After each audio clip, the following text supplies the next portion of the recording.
आज का हमारा टॉपिक है फ्यूचर कंटिन्यूअस टेंस। आपने प्रेजेंट कंटिन्यूअस और पास्ट कंटिन्यूअस टेंस के बारे में पढ़ा होगा। उसी तरीके से फ्यूचर कंटिन्यूअस भी होता है। फ्यूचर की पहचान आपको पता होगा और कंटिन्यूअस की भी पहचान आपको पता होगा अच्छे तरीके से। तो यहाँ पर हम बात करने वाले हैं फ्यूचर कंटिन्यूअस टेंस के बारे में। कुछ ऐसे भी काम होते हैं जो आने वाले समय में भी जारी होने की हम लोग कल्पना करते हैं कि ये काम इस समय हो रहा होगा।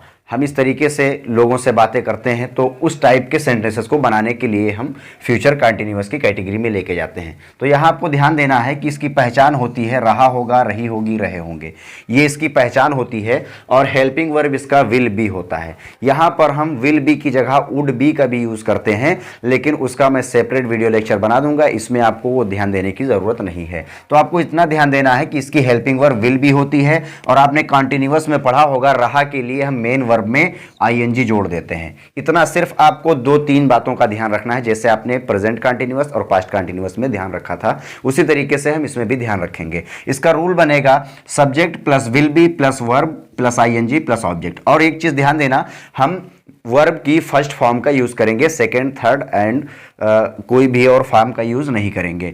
फिर उसके बाद नेगेटिव आता है subject plus will plus not plus V. हमने नॉट को बीच में रखा है। आपने वीडियो लेक्चर में देखा होगा कि हमने बताया था कि जब 2 वर्ब वाला हेल्पिंग वर्ब हो तो पहले और दूसरे के बीच में हम नॉट को रख देते हैं, नहीं के लिए। तो यहाँ पर verb plus ING plus object. Interrogative में हमारा हो जाएगा will plus subject be verb plus ING plus object. Question word plus V will subject V verb ING और ऑब्जेक्ट। यहां पर इंट्रोगेटिव फर्स्ट और सेकंड है। इंट्रोगेटिव फर्स्ट में हम क्या करते हैं, विल को लेके चले जाते हैं पहले, और सेकंड वाले में हम question word plus will plus subject plus V. क्योंकि यहां पर हमने बताया था कि हम सिर्फ एक वर्ड को चेंज करते हैं, यानी कि अगर हेल्पिंग वर्ब 2 वर्ड वाला है जैसे विल और वी है, तो अगर हम हेल्पिंग वर्ब को पहले लेके जाते हैं तो दोनों में से सिर्फ एक को लेके जाएंगे और दूसरा वाला अपनी जगह पे बना रहेगा। तो ये इतना हमको ध्यान देना है। और इसका एग्जाम्पल होता है, एग्जाम्पल हम देखते हैं एग्जाम्पल कैसे बनाते हैं। यहां पर ध्यान देना, वह स्कूल जा रहा होगा, रही होगी, रहे होंगे, ये दिया हो तो हम क्या करेंगे, फ्यूचर कंटिन्यूअस की कैटेगरी में लेके जाते हैं। और हमें पता है कि ये कौन सा है, अफर्मेटिव है। अब अफर्मेटिव का रूल इसमें हम लिखेंगे, हमने इसके हिसाब से बनाया, सब्जेक्ट हमने लिखा ही और उसके बाद विल बी। और एक चीज, आपने शैल बी का भी यूज पढ़ा होगा, तो शैल का यूज़ हमने पिछले वीडियो लेक्चर में आपको बता दिया है कि हम शैल का यूज़ नहीं करते हैं फ्यूचर टेंस में। उसके लिए मैं भी उसका अगला एक सेपरेट वीडियो बना दूंगा, जिसमें आपको समझ में आ जाएगा कि शैल का यूज़ हम किस लिए करते हैं। तो आपको इतना ध्यान देना है कि हम विल बी का यूज़ करेंगे। यहाँ पर हमने लिखा ही विल बी और गो के साथ हमने क्या लिखा, आईएनजी।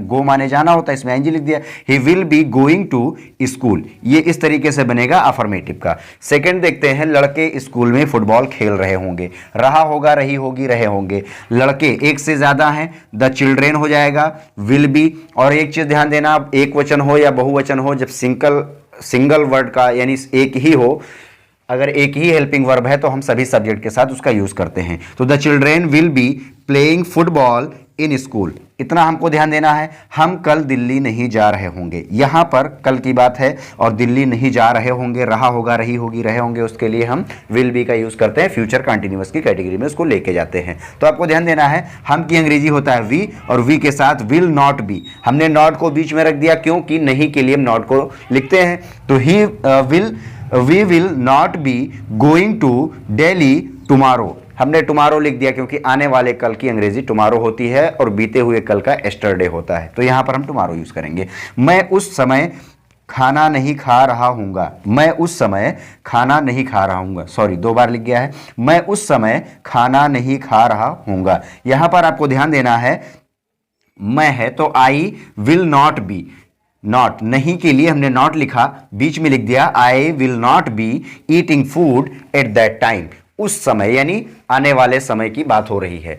अब यहां पर देखते हैं इंट्रोगेटिव कैसे बनाते हैं। क्या पहले आ गया तो क्वेश्चन वर्ड, यानी अगर क्या पहले आ जाता है तो हेल्पिंग वर्ब हम पहले यूज करते हैं। हमने हेल्पिंग वर्ब में विल को पहले यूज किया, उसके बाद में बी को हमने सब्जेक्ट के बाद यूज किया, क्योंकि हम एक ही वर्ड को आगे लेके जाते हैं। तो will the monkey be jumping from the tree, क्या बंदर पेड़ से कूद रहे होंगे, इसका बनेगा will the monkey be jumping from the tree.